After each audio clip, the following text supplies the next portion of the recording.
ሰላም ውድ የኢትዮ13 ቲዩብ ተከታዮች እንደምን አላችሁ? ዛሬም እንደተለመደው አጠር ያሉ ጥያቄዎችን አስከትዬ ይዤላችሁ መጥቻለሁ። በጥያቄዎቹ ላይ ሀሳብ አስተያየት ካላችሁ መጠየቅ ትችላላችሁ። በኮሜንት ሴክሽን ላይ አስቀምጡልኝ። አሁን ወደ ጥያቄዎቹ እናልፋለን። ጥያቄ ቁጥር 1 የአይሁድ አለቃ የነበረና ሌሊት ወደ ጌታ እየመጣ ይማር የነበረ ሰው ማን ነው? አ በርናባስ፣ ለ ኒቆዲሞስ፣ አመሩሃ ቶማስ፣ መ ያዕቆብ ወልደ እልፍዮስ።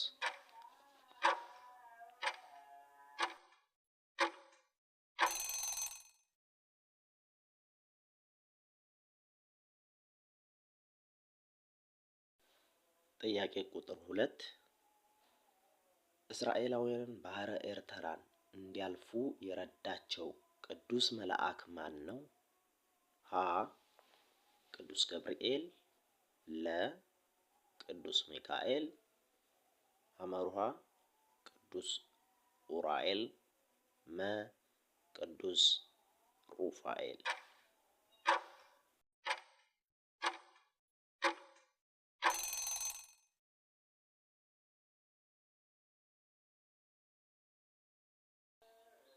ጥያቄ ቁጥር 3 ከእስር እንዲፈታው ገንዘብ የሚሰጠው መስሎት ጳውሎስን ዘውትር ይጠራና ያናግረው የነበረው የቂሳሪያ ሀገረ ገዢ የነበረው ሰው ማን ነው?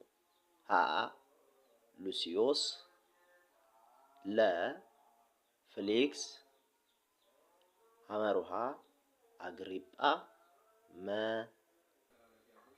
ጳርቂዮስ ፊስጦስ።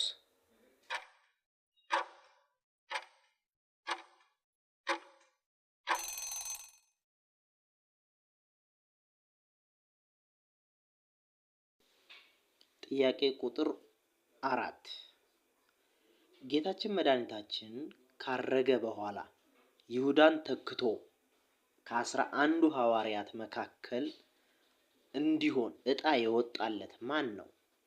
ሀ ዮሴፍ፣ ለ በርተለሜዎስ፣ አመሩሃ ያዕቆብ፣ መ ማቲያስ።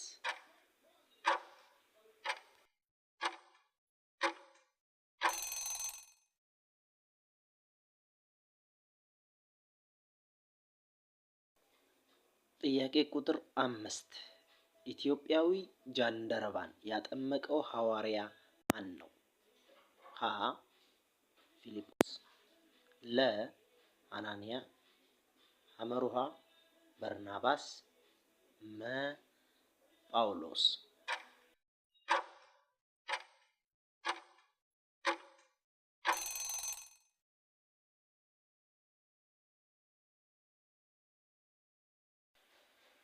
ጥያቄ ቁጥር 6 በመጽሐፍ ቅዱስ ውስጥ እንዳይበላ የታዘዘ የትኛው ነው?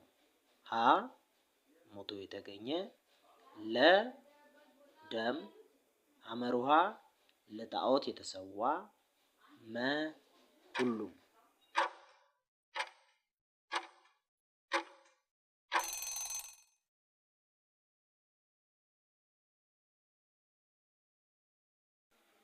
ጥያቄ ቁጥር 7 በዓለም ሁሉ ጽኑ ረሃብ እንደሚመጣ በመንፈስ ቅዱስ ተገልጦለት የተናገረና ትንቢቱም በቀላውዲዮስ ቄሳር ዘመነ መንግስት የተፈጸመለት ሰው ማን ነው? ሀ ሳኦል፣ ለ በርናባስ፣ አመሩሃ አጋፖስ፣ መ ያዕቆብ።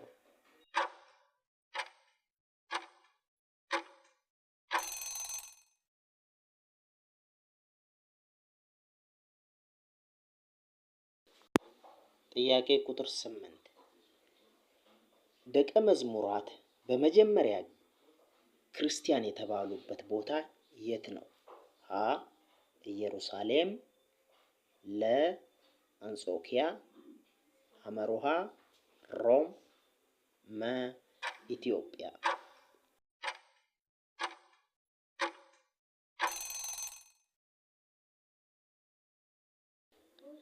ጥያቄ ቁጥር 9 ስለ ክርስቶስ ሕዝብ ሁሉ ከሚጠፋ አንድ ሰው ቢሞት ይሻላል ብሎ የተናገረው ሊቀ ካህናት ማን ነው? ሀ ገማልያ፣ ለ ቀያፋ፣ ሐመሩሃ ሐና፣ መ ዘካርያስ።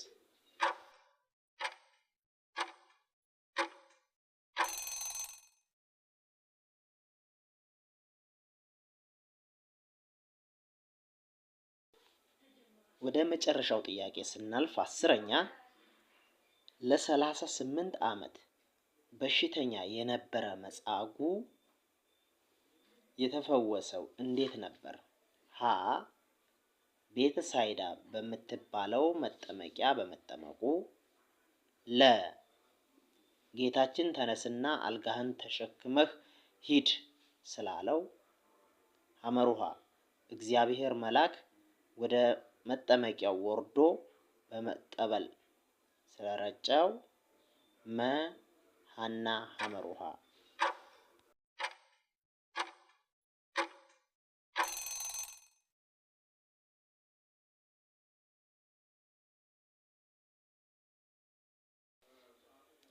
ለዛሬው ጥያቄዎችን እዚህ ላይ አብቅቻለሁ። ለቃል ስህተት የቃሉ ባለቤት እግዚአብሔር ይቅር ይበል። ሀሳብ አስተያየቶቻችሁ ካላችሁ ኮሜንት ሴክሽን ላይ ጻፉልኝ። እናመሰግናለን። ሰብስክራይብ ማድረግ አትርሱ። ቻው ቻው ባይ